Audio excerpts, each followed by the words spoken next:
Hello, welcome back to Foos Entertainment for a new theme. Hope you enjoyed all the scary movies. Promise there'll be more in the future. But now it's time to change themes and themologies. Welcome to what I'm going to pretty much call the 4K equivalent of Spy Month. Spy and espionage in 4K. Now, I will definitely let you know that all but all but four movies out of this event I have reviewed on this channel before, but I haven't reviewed them in 4K. And that's where it's going to get really, really cool. Now, with that said, although I have reviewed this franchise I'm about to talk about before, I cannot even begin to tell you. Well, I guess technically there's 5 movies I haven't reviewed before that I'm going to be reviewing. But let's talk about the unveiling of this new box set, and that is the Mission Impossible 4K box set. It contains the first 6 Mission Impossible adventures. It actually has the 4K set right here and the regular Blu-ray set right here, which I believe also probably has DVDs in it. Alright. Well, obviously the first one and the second one we were talking about tonight.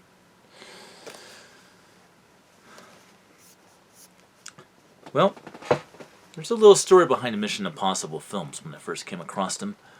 I had never had interest when this film came out to watch it. Not one single interest in. That's because, as everybody all knows, I'm a hardcore James Bond fan. When I think of the ultimate action-adventure hero and ultimate action-adventure spy character, I think of James Bond. I don't think of somebody else. But when I actually watched the VHS of Mission Impossible, that's not going to work either.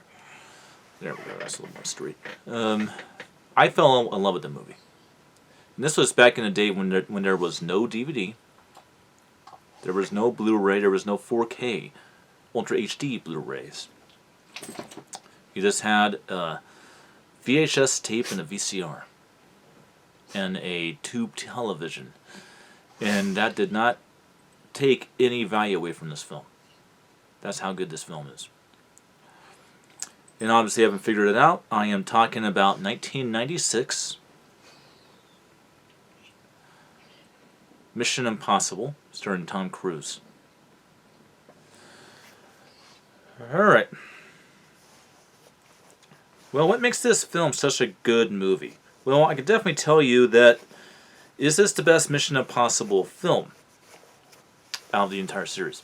No, it's not. But is it the best espionage spy film out of the Mission Impossible series? That I can definitely say that it is. Because it is. It's actually the closest thing there actually is to a real true spy thriller out of all of the Mission Impossible films.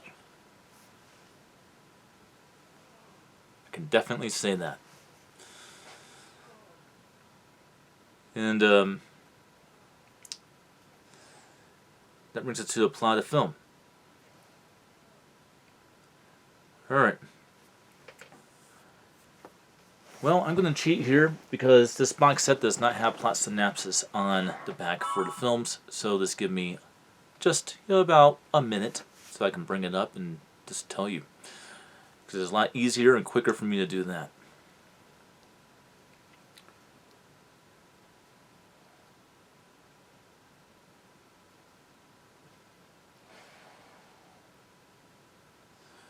Okay.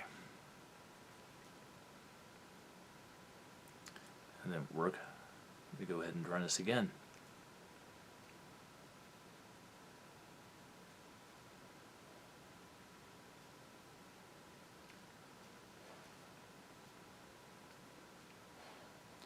Okay, here we go. All right.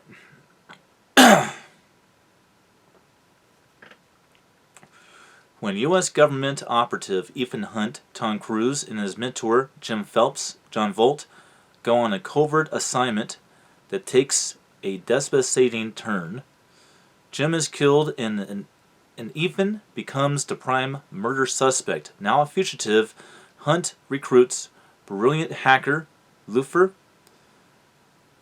Sickle, played by Ving Rhames, and maverick pilot Franz Kruger, played by John Rio, to help him sneak into a heavy guarded CIA building to retrieve a confidential computer file that will prove his innocence. That's not bad. That's not bad at all. There's a lot more twists and turns in the film, but that's actually not a bad plot synopsis, I would definitely say.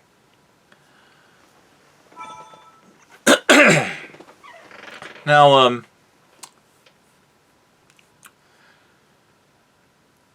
Mission Impossible TV show fanatics actually hate this movie. And because they hate this movie, they hate the entire film series. Because the main character of the 7-season TV series, Mission Impossible, is Jim Phelps. And this film is, very, very old. If you guys haven't seen the film, I'm very surprised you haven't seen it. Jim Phelps is our villain in the film. Ultimately, in the end, he is the main villain of the movie. And so they took the main character of the TV series and turned him into the super villain of this movie. So that's probably has a lot to do with why Mission Impossible TV fans hate this movie. Honestly, I never was a fan of the Mission Impossible TV series. Never really was. You want a really good spy TV series? There's a whole bunch of spy TV shows out there in the 60s, even in the modern age of television, that are 100 times better than the Mission Impossible TV series. Matter of fact, I actually have one of them up there in my collection. It's called Bird Notice.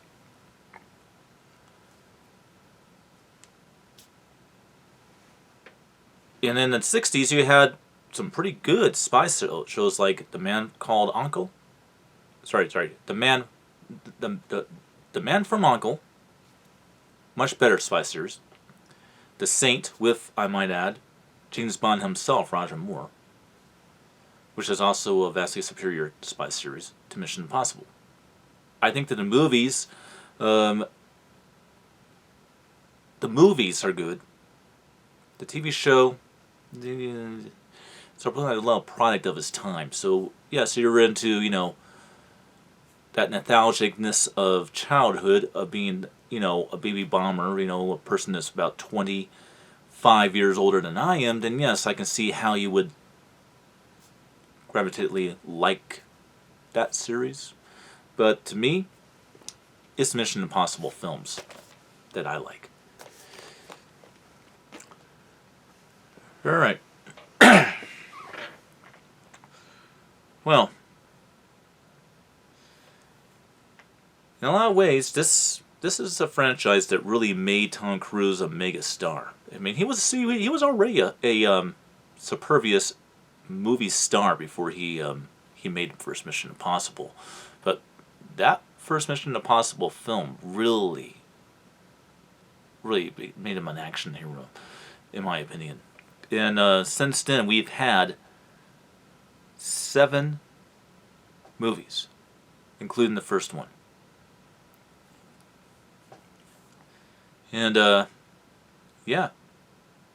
what makes the first Mission Impossible so different from all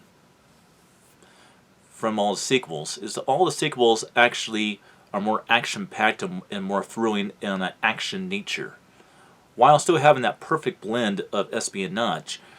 What makes the first Mission Impossible so different from all the others is the fact that, at heart, you have some excellent action set pieces in the film, but the action set pieces of the film only make out for probably 1/4 of the film, while the thriller, whodunit, mystery, intrigue takes up 3/4 of the film, which makes it very different from all the other Mission Impossible films. Is it's more of a thinking man movie versus being just a big action movie with a lot of just insane action sequences, which is what we obviously have in all the others. Now, is that a bad thing? No. Because like I said, as much as I love this movie, and I love this movie, Mission Impossible, I love it. It's a great film. It is not the best Mission Impossible film. Now, before I talk about the quality, real quick, there is blood splatter in this movie. There is alcohol use in this movie. There are a lot of things in this movie that are not suitable for children. And so do not let that PG-13 rating sway you, YouTube. These films are not meant for children, so I will not be approving these reviews for children. Now let's talk about the quality of the film. I watched this movie originally in VHS, then I watched it on DVD, then I watched it on Blu-ray, and it got a little bit better with each, but nothing quite like this. The 4K version of this film is my preferred version of the movie. It makes very perfect use of HDR10 technology. That higher resolution, I can see things in this movie I have never seen before. And I was 13 years old when this movie came out. And I'm 40 years old now. And I've seen this film hundreds and hundreds of times. And I can tell you right now, this is the best I've ever seen the movie look. And I see things in this movie that I never saw before. And then the color spectrum of the film is incredible in 4K. They upped it to Dolby True HD with the sound presentation of this film, and it definitely adds an element that was missing in every previous release on physical media this film has had.